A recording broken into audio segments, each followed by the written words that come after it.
Well, new at 11, a Clovis teen and YouTube star is now at home and recovering after getting hit by a car while riding an electric scooter. Nidal Wonder has 2.2 million followers on YouTube, where he shares funny videos with his brother, but for the past week, he has been fighting for his life. I'm very lucky to be in a wheelchair and not in the hospital right now. 1 week after getting hit by a car riding his electric scooter, Nidal Wonder is home from the hospital and surrounded by his family. Walk me through kind of what happened last week, what was going through your mind, and how are you feeling sitting here today? So, walking through last week, well, I got a call from my son who was driving past the accident, and he just said, was hit by a car, and hung up on the phone. So I knew he wasn't joking because they tried to,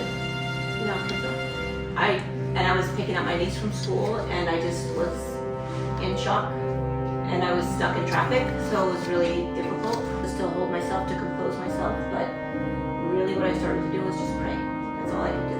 Kind of just on autopilot, not sure if I was supposed to go this way, or to a hospital, or what I was supposed to do.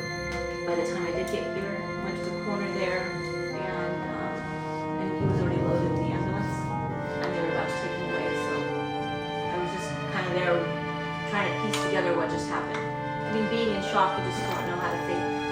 That call, never wanted to have. Did you have that pit in your stomach? I mean, how were you feeling? Shock. I don't even know if a pit in the stomach didn't happen at that moment, no, because it's more like a survive, fight or flight, and it's like, what do I do? What can I do? And just calling on my family for support, and just start asking for prayers, and just quickly, the evidence quickly. Seeing him home though now, what kind of emotions is that bring? Oh, relief. We have to go through the recovery, so we're just in a critical time for healing.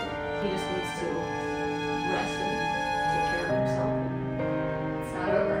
Yeah, not over, not easy. And so, meeting with all the doctors and what they're telling you, I mean, what are they saying about just the rest of the healing process?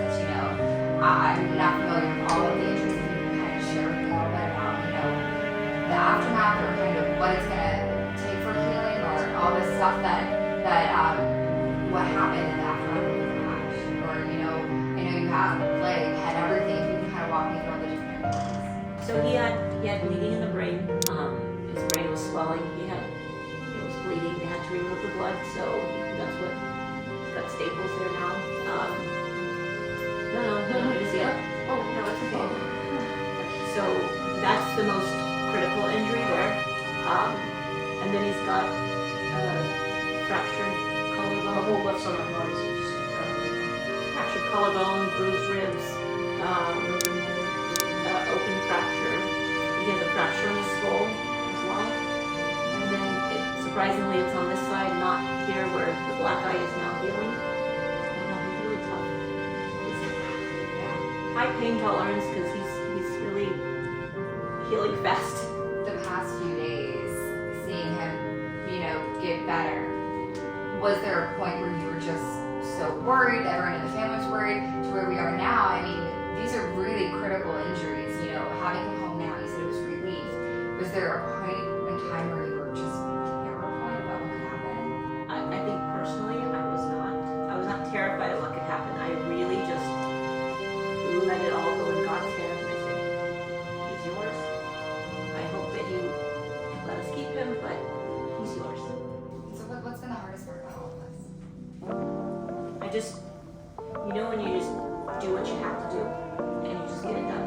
And it's kind of like if somebody were drowning and you just gotta jump in and save them, whatever it takes, and you don't think about anything at all, and you go through all the motions, and then you pull them out, and then there's the aftermath. So you don't feel like, you just do what you have to do in that moment. It's all like, oh, what just happened? You have to now think about it, and now we can go over it. He's a fighter. I mean, they had him sleeping for the surgeries, kept him asleep, he had a breathing tube on. And when he would wake up, he would start fighting. He was ready to wake up, but they weren't ready for him because he was not. He needed that rest. So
your YouTube? Like 7 years ago. Is that your favorite thing in the world? YouTube? Yeah. Yeah, I love doing YouTube. It's my passion. Because I remember we were looking through the story and found out that was something you were like really into. We thought that was cool at the station. We're like, wow, he gets more views than us probably. No, I've been doing it for so many years that it's just like a day when you had it for me. And your mom talked about kind of being relieved that you're home now. Do you feel relieved? I think she's relieved because she knows that I'm happier now, not being in the hospital, and she likes to see me happy. So I think it feels really good to see me happy. And she knows that I'm in the hospital. And you mentioned you have a lot of injuries. Are you in pain or are you? No, actually, the day of the accident, I went and they like put me to sleep for like 5 days.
I'm gonna try to get a little bit more active every day and try to push myself so I feel stronger.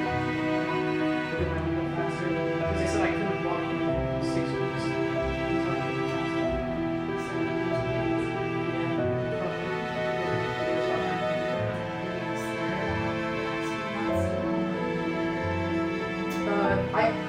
I'm very worried because without walking I really can't do it. I can't go anywhere.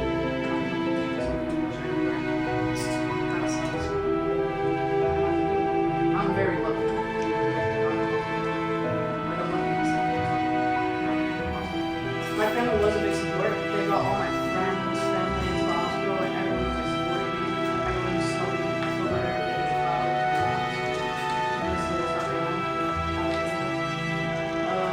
And I feel like my family was trying to help me out like a lot. Without my family, I'm 13. A lot to go